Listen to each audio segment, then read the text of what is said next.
Hell yeah. And welcome to episode 19 of the Temple Bard podcast with me, Jim Wynn, and Philip Noon. Philip, nostalgia. Nostalgia, Jim, was sent in by one of our regular listeners. He sent in a couple of very good topics. Yeah, very good topics. We'll definitely use a few of them. It's good to get a few in that we don't have to come up with ourselves. Keep sending topics in, folks. Yeah. But yeah, nostalgia's a good one. Speaking of nostalgia, I'm now eating a Jolly Rancher, which Philip's just given me, and I haven't had one since the 90s. Not gonna lie, kind of want a vape. We bought Jolly Ranchers for the sake of a video that we put on TikTok the other day that caused a bit of controversy. It was divisive. Everyone who says that you're supposed to do stuff on TikTok is supposed to have a bit of divisiveness or a bit of something controversial. We certainly had that, Jim. We certainly had a bit of that. That was all about the HHC vapes and whether we're just old farts or they're really dangerous to people. Well, I'll tell you what we're not. We're not paranoid lefty androids. That's what someone called us. Speak for yourself. My circuits are breaking. Somebody said, don't mind paranoid android. And somebody else said something about us being lefties. I don't think we're lefties either. I'm right-handed for sure. I'm right-footed. No, I'm dead in the centre, which the centre is the heart, and that's where I am. Oh, lovely. I love the lefties though, and the righties. I love them all. But keep your comments coming in, good or bad. It's good to hear from you. We're talking about nostalgia today, which is a great topic because I think the older you get, the more nostalgic you get, really, isn't it? That's how it works. Definitely. South Park did it best with the member berries. I haven't seen that. Have you not? No. Oh, Philip. Who out there has seen the nostalgia or the member berries on South Park? I think they've done it in a few of them. So there's these like berries that talk, and they always like, when you remember something nostalgic, like they go, "Remember Tamagotchis?" It's a brilliant concept, I think, because member berries it is like that. The older you get, the more you kind of get nostalgic for something. When you remember something that you've forgotten completely about, like Johnny Five. Remember that? Oh, Johnny Five. I'll tell you another great one my brother sent me the other day.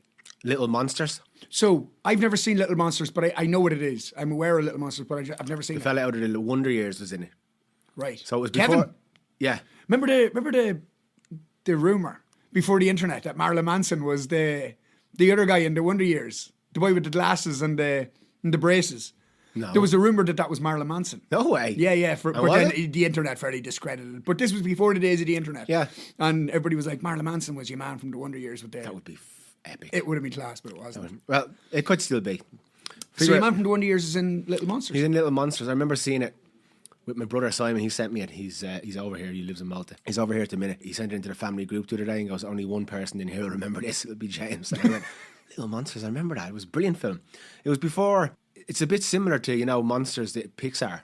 Right. Is it called Monsters? Yeah. Monsters, Inc. Monsters, Inc. It's similar because there's these monsters that live under your bed and they come from a different realm. So I wonder did Pixar get it from there. But this isn't animated, it's kind of real. Yeah, but do you know something? The 80s was class for, like, if you think about it, right? So Little Monsters, let's say, The Land Before Time. Yeah. Labyrinth. Scary films, but aimed at kids. No, I haven't seen Little Monsters in a while. I'm going to put it on my list to watch soon. Member Berry playlist. It was like a lot of 80s films. You wouldn't pass for a kids film today, but it's kind of...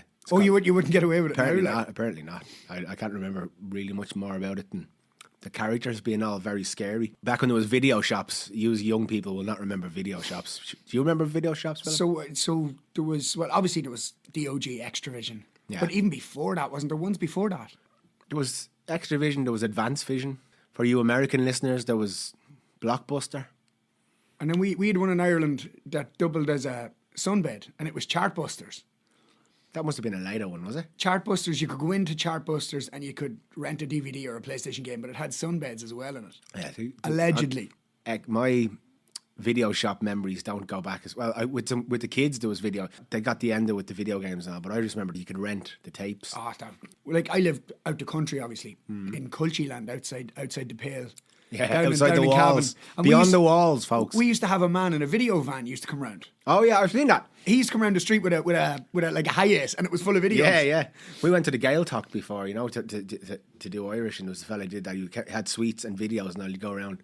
Yeah, that's what your man used to do. Yeah, but the thing was, like, so we lived in, like, this was another honest way of work taken down by modern life. Film. Oh Jesus, yeah. But if you think that was a heavy cash, that was a heavy cash business. Yeah, no tax. Well, you think of the money in it, right? So he used to come around. Now this was the early 90s. So I lived in like I suppose one of the first. There was like a few housing estates went up at the same time in Cavan, just out on the outskirts of Cavan. It was when Cavan started to develop. It was called Harmony Heights. And I remember like when the video van man would pull up, everybody'd run to the video van. So you could always get whatever the newest video was out that week. Yeah. And you'd run up and you'd be like, what's new, what's new? So you'd get it before somebody Be like else a on the hierarchy street. who get there. Yeah, just so you get it before somebody else on the street to get it before you. Like, Yeah. I remember we got Robin Hood, Prince of Thieves, and that was like the first week it came out.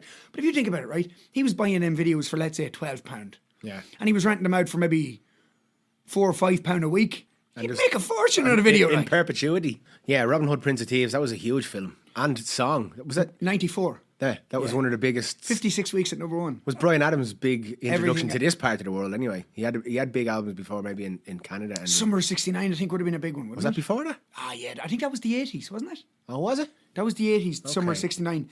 And then he did Everything I Do For You, and that was huge. But the funny thing about that year was Wet, Wet, Wet, Love Is All Around had been at number one for 16 weeks. Yeah. And everybody was like, is anything going to knock this off? Yeah, yeah. And then Bryan Adams came, and then nobody, or maybe it was the other way around, but one of them was like, That's Wet, Wet, Wet song. Got my first kiss to that song. did you, yeah? Yeah. It was in a disco in Wexford. We won't name him.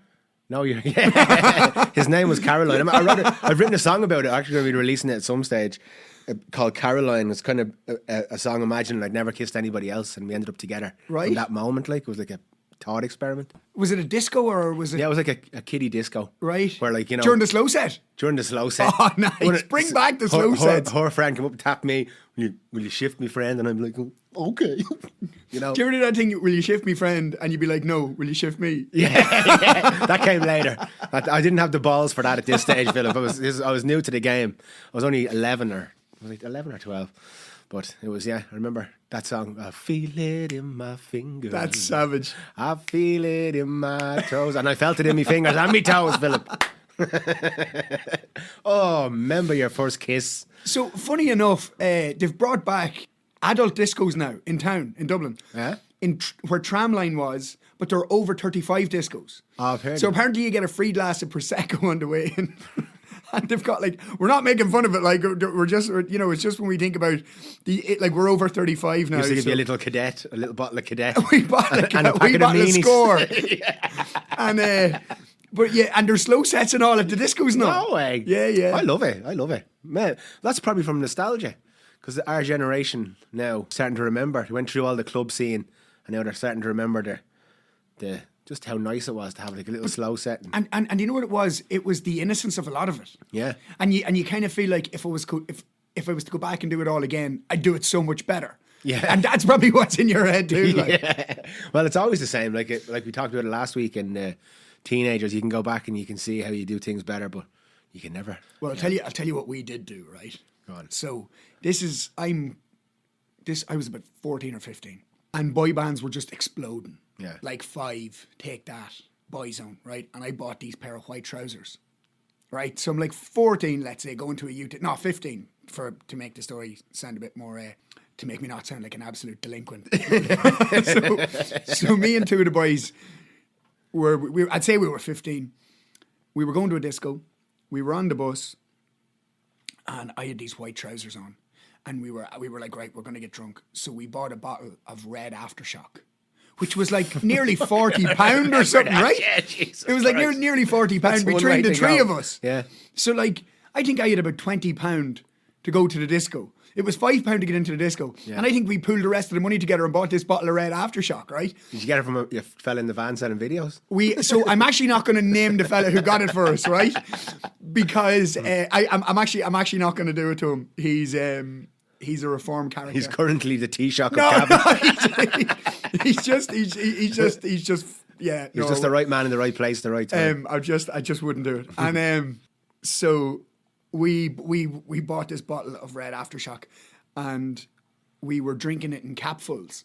Yeah. Because it was strong as fuck. Like, it was Red Aftershock was really strong. And we were on this bus drinking it in capfuls. And I mean, we were twisted drunk, like sideways drunk, right? So this disco was called the Carrick Springs. So we were getting this bus out and we were just drinking these capfuls on the back of the bus of this Red Aftershock because we knew we'd never get it in. And we were falling off the bus, like falling off it. And I had these trousers. Well, I puked all over these white trousers, all this pink liquid. And then it was one of those ones because I was so young when I had finished getting sick, I had nothing else. So I started getting sick, all this green bile and all stuff. Me white trousers. And now the important question: did you ever drink Red Aftershock again? Yeah, I loved it. Did you? Yeah. So I kind of blamed it on my tolerance for drink. Right. And I didn't drink it for a while, and then I got stuck back into it. Then There must be during one that you got sick on that you stopped drinking forever. Jesus. Everyone has a few of them. Yeah. Goldschlager. Goldschlager. I've actually you. So do you what's yours? And then I'll tell I'll you. give you two. Southern Comfort. I'll never drink. I'll never let it touch past my lips ever again. It's whiskey. Someone said it's not fucking whiskey. I don't know what it is, but it's not whiskey.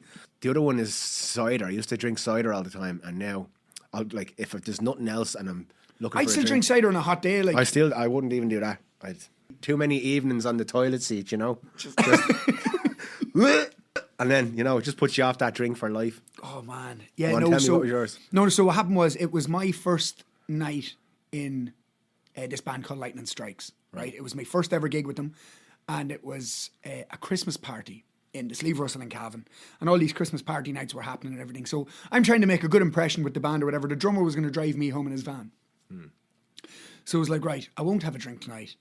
It's my first night with the band or whatever, so that was grand. This drummer was finishing up in the band. So that was okay. Of course, I had a drink. He had a drink. The band left. Me and him stayed on. We said, you know what, because all these Christmas parties, we were like, we'll go back to the residence bar. We'll have a bit of crack with everybody back there. So it wasn't our Christmas party, but we were back. It was our Christmas party. And we started drinking Goldschlager. Yeah. So do you remember Goldschlager? Was it the vodka with bits of gold in it? All little gold flakes, Yeah. and apparently or allegedly it makes little incisions in your throat on the way down, and the alcohol gets into your bloodstream quicker. Oh, I remember the story. This is what they say about Goldschlager. So I remember. So we drank this, and we drove, right? Right. Like we shouldn't have. We really shouldn't have. Of course, I'm not advocating drink driving. I didn't do it. He did. Not going to name him, but I didn't do it. He did. But I was in the Same passenger fella that seat. bought the Red Aftershock? No. So we come out, and I mean, Christmas party season. There was one of the biggest snows I'd ever seen in Cavan. The roads were half a foot of snow high, like really, really dangerous stuff. Yeah. So I was like, listen, just stay in my house. Because he had to go the whole way back to Trim. And he was like, no, it's grand. And I was like, will you just stay in my house? It's in Cavan. It's on the way. From the Sleeve Russell to Cavan, it's 20 minutes. That's a dodgy enough drive anyway. Yeah. He was like, no. And he says, and if you're going to be like that about it, I'll give you a ring when I'm home. And I was like, right, sound. So stupidly, I let him go. Woke up next morning, checked my phone straight away. No calls, no text from him. I was like, oh no. And then I get a call from someone else in the band. I'm in the band a day. And they were like, have you heard from insert name here? And I said, no, but he was grand when he was leaving me and all. And they were like, no, he's in hospital. He crashed a van in Lavi. Like, didn't even get 10 minutes outside Cavan. No way. And they rolled the van. Now I think he was in the hospital for a few days and he got back out. But that was my initiation into the band. Everybody was like, who's this fucking delinquent coming out of train? Well, you offered him to stay. And that's one of those sliding doors moment. He had the choice to do it or not. And then I know, but it was one of those ones where, to be fair, I did, I really did. I was like, listen, please stay. And he was like, no. There was no, you know what I mean? Yeah. And it was like one of those ones where we'd probably fight and it'd end up taking the keys off him and then there'd be boxing and all. All you can do is ask and offer and tell him your point of view. I mean, you can't give yourself any blame on that. That's all down to him. We all have to make our own decisions at the end of the day. He left with his free will intact. Good for the Have you ever been in a positive. car crash? Yes, I have been in. We were in one.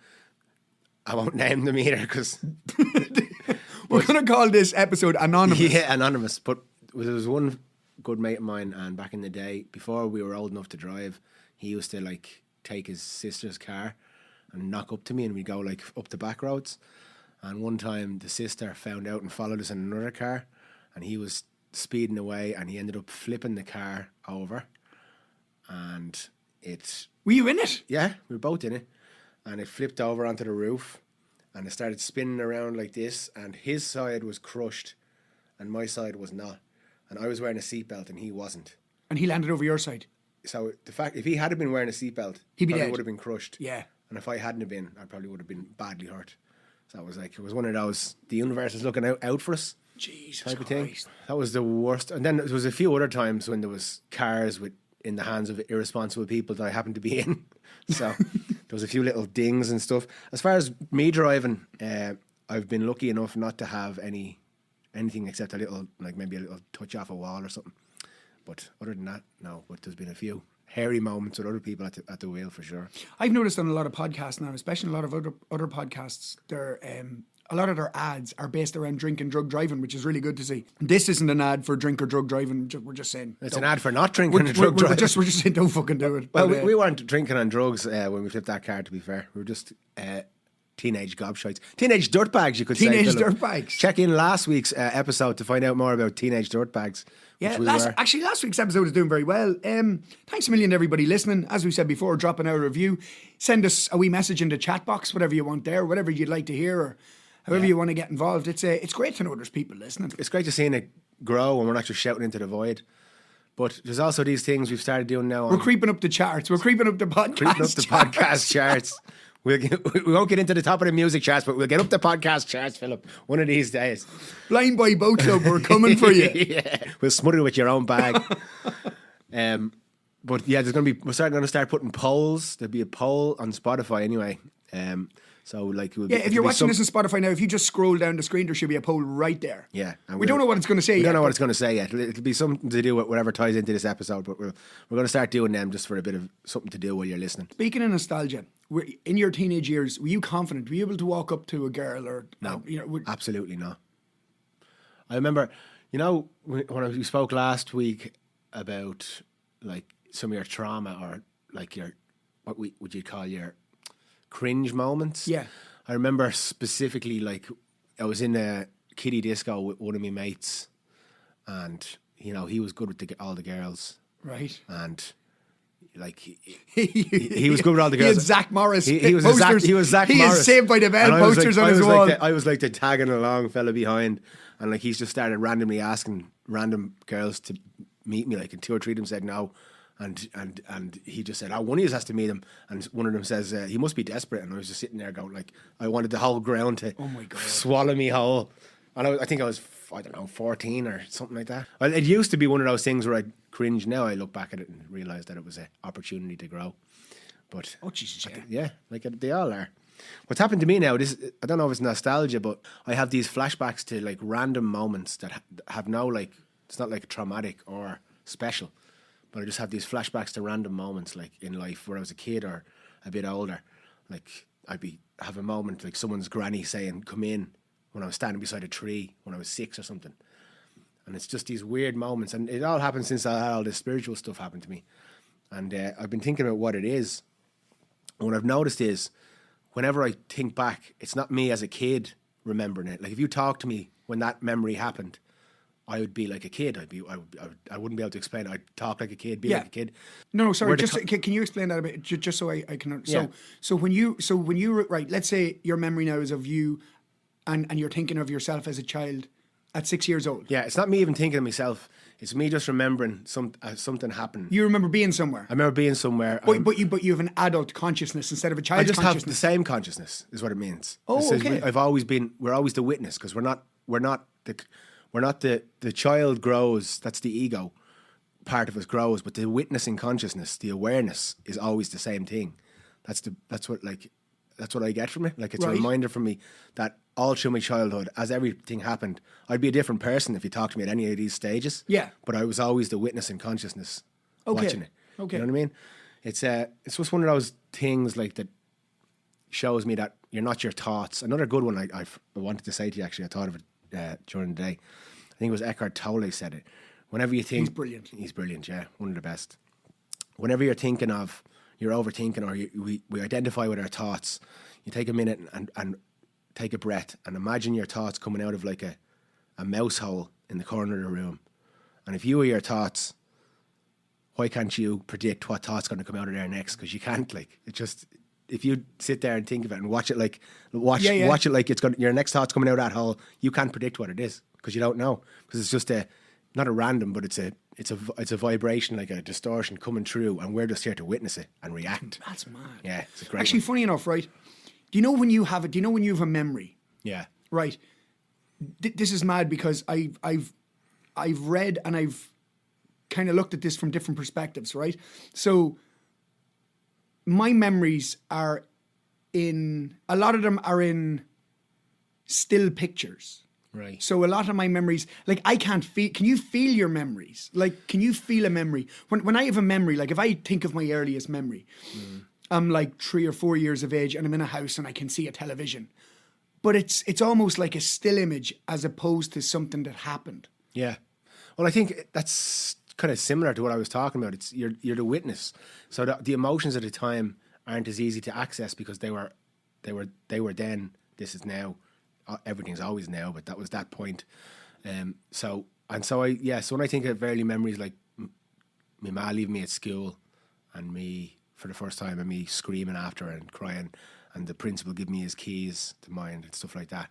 I can remember it, and I can remember witnessing it. Right.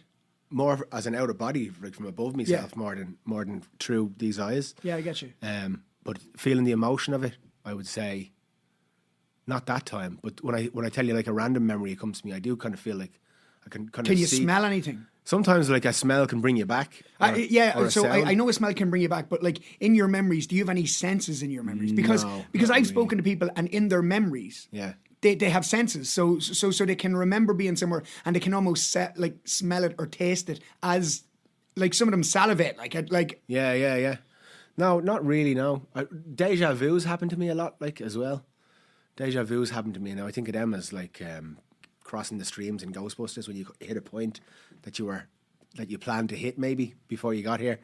I have a lot of deja vu's. I remember my earliest one was up on this. There's a big mountain behind here, Shankill, Callagolligan or something it's called.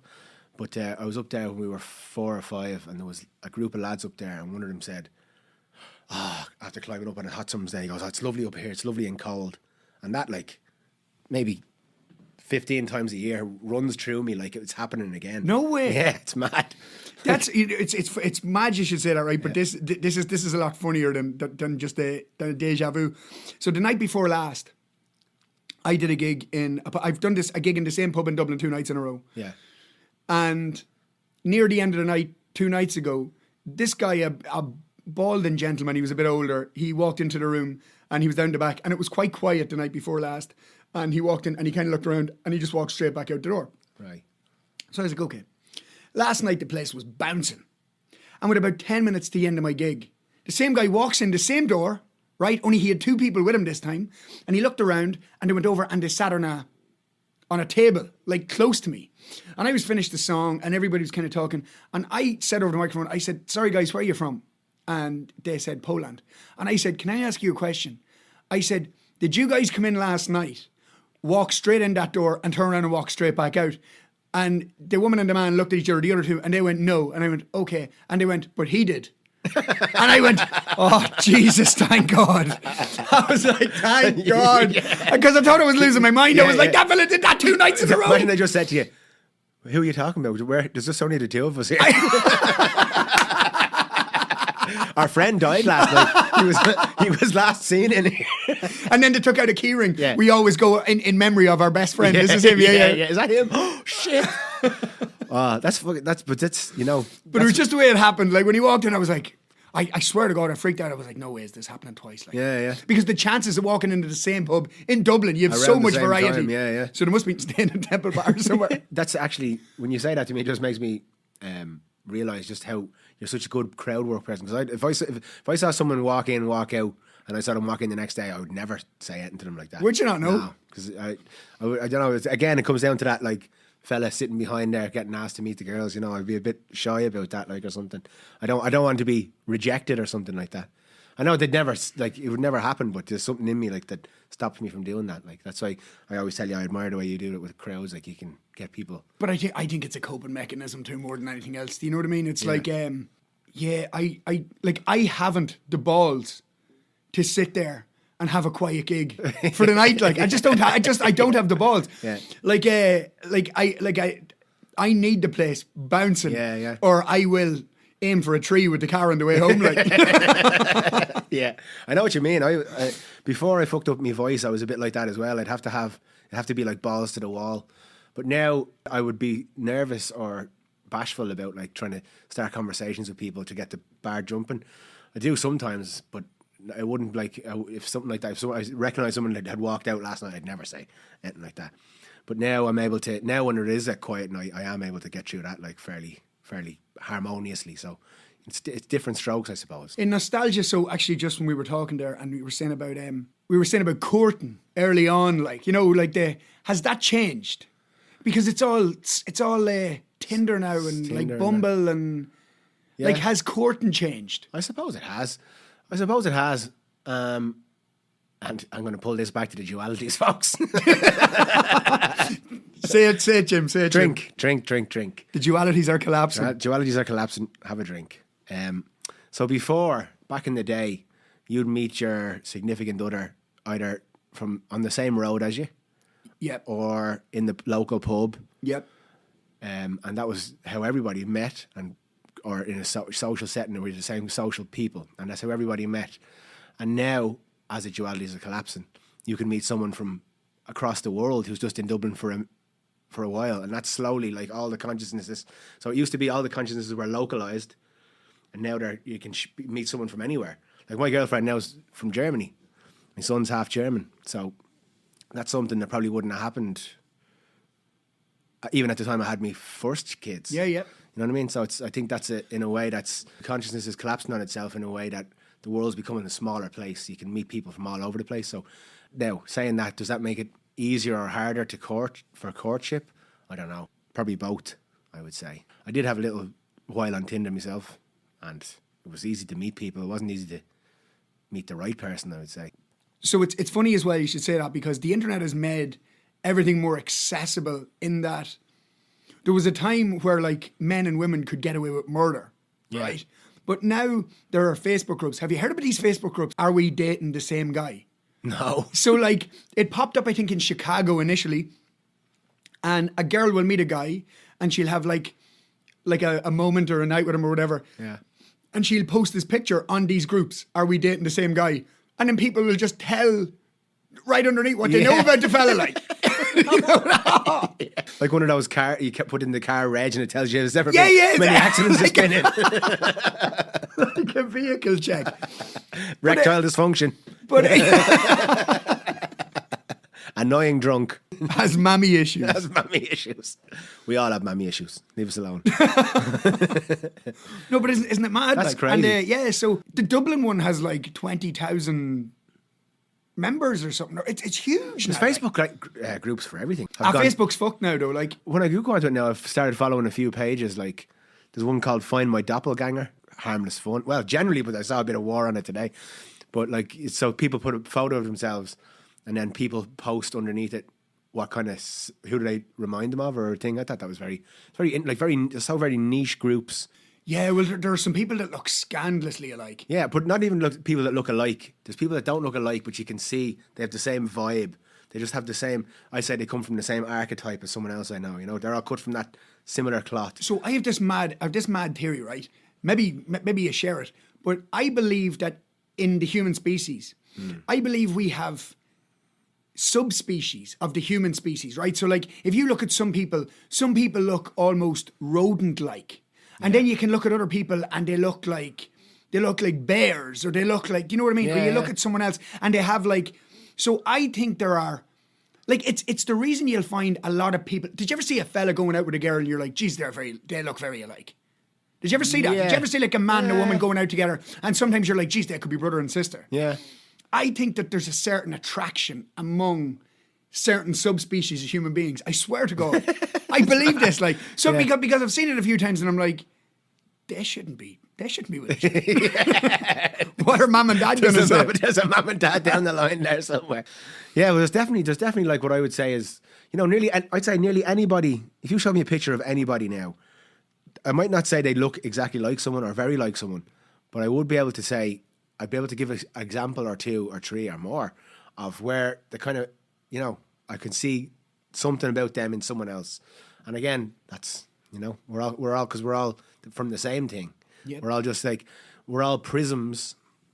The light is what we truly are, and we're all prisms. You know, you ever see like if you get a crystal and you shine a light through it and it has like a different colours on the wall, where our personalities are the colours on the wall. Have you ever seen anybody develop their personality from television? So what I mean is, I have two people in different parts of my life. One of them's a girl, and she reminds me of Rachel from Friends. Right.